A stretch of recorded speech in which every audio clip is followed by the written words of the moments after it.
Good evening, everybody. It's just me, Leo in. Keep stepping on you. All right, just me. Figured I'd just give you a little review, sort of rundown of my Range Rover, like, you know, the goods and bads, what I like, dislike. Sort of just a little mini rundown of it.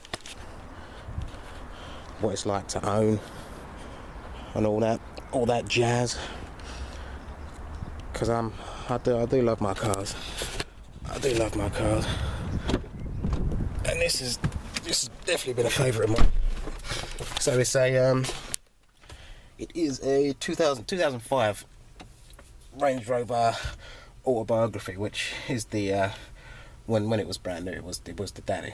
It's the 4.4 litre petrol, which is very thirsty. I think the best miles to the gallon I've ever seen. Actually, let me show you. But the best MPG I've ever seen was when I did basically a 600-mile round trip drive to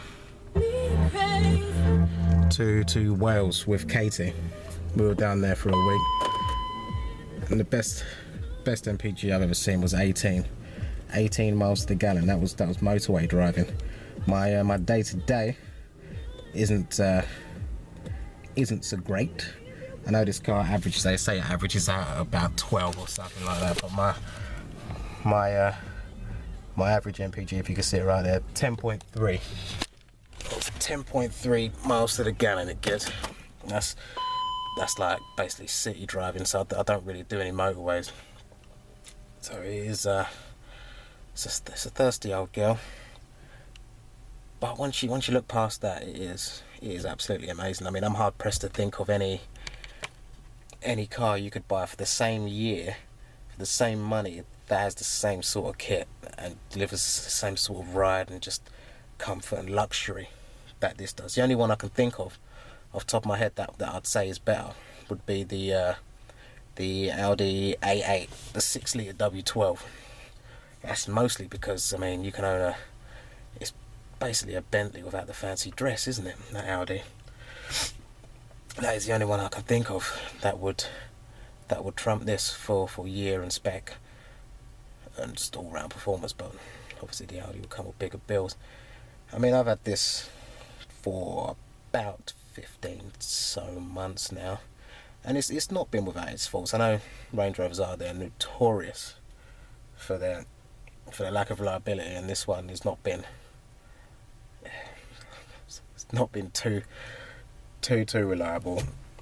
I mean, you've got a list as long as my arm with everything that was wrong with it.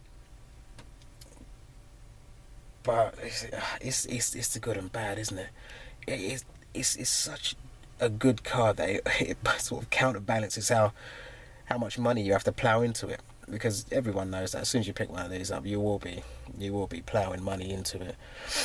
Just if it's not fuel consumption, general maintenance, expensive tyres on 20-inch wheels aren't cheap, and just when things go wrong, they can go spectacularly wrong. As I recall in one of my earlier videos, when I had that courtesy car, I was sorting out the suspension, and if you say the words inactive air suspension to anyone who owns a Range Rover, just watch them shudder a little bit, because if you've had it, it is a nightmare, absolute nightmare. It is crazy spacious, actually. It's got so much space back there. You can literally just almost lay back, pass out. And front's no different. It's got all the bells and whistles, really. Heated this, ventilated that, even the rear, heated in the rear, heated steering wheel. It is top drawer. I believe the only thing missing from this model is the headrests. They can have DVD players in there. I think other than that, it has everything it could possibly have. It is sensational, and to drive, you could honestly drive this car for just all day non-stop without feeling tired. It's just so comfortable. When you're on the motorway, it just cruises, absolutely cruises. And for the year as well, the reason why I prefer the petrol to the diesel was the equivalent diesel, the TD6, is just too sluggish an engine. There's not enough power or torque to really get this car going. Whereas the petrol's got 300 horsepower and well, just yeah, a touch more torque than that. I think it's about 320, 325 pound-feet of torque, which is plenty to get it moving along pretty brisk. Because this is the Range Rover that was built whilst the company, I believe, was still owned by BMW, so it's the BMW 4.4 V8. Then obviously I think late 2005 is when Jaguar took over Range Rover. You could get the supercharged engine. The supercharged engine would be a dream of mine, but I've heard of just all of the plagues that came with the early superchargers.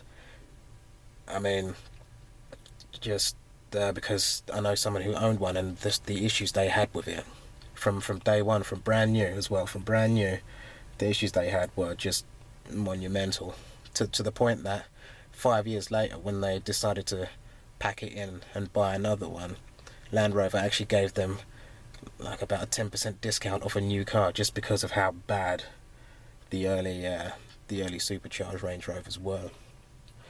They are brilliant vehicles, but it's that great power, great responsibility thing, because you can't buy a car that brand new costs 60,000-70,000 and 7-8 years later costs about 10-12, and not expect there to be, you know, expensive issues that will arise. So it is great, but, and there's a big but, it's great, but I'd say don't purchase if you're not keen on getting your wallet out. I mean, I've been lucky with mine with regards to the fact that my close friend of mine is a very good mechanic and knows quite a few specialists, so I've been able to get quite a bit of work done that would have cost honest thousands if it was if I did take it to the dealer, and just got it done for probably less than a quarter of the price, which was very good. Did save me a lot of money. But let me not ramble, let me just give you a little show around the seats there. You've got the cream and blue with the cream piping. And another thing about this car is just the fact that it is basically leathered just all over. The only things I can gauge on top of my head that aren't are the roof lining, and I think the speakers. Other than that, it's just draped in absolute luxury. Just absolutely amazing beast. Absolutely amazing beast. I mean, even with the screen here, you've got everything. You've got the CD multi-changer. You've even got the TV tuner, which alas on the earlier models has to be upgraded to digital. But yeah, once you've got that sorted, you get absolutely everything. Absolutely everything. It is remarkable.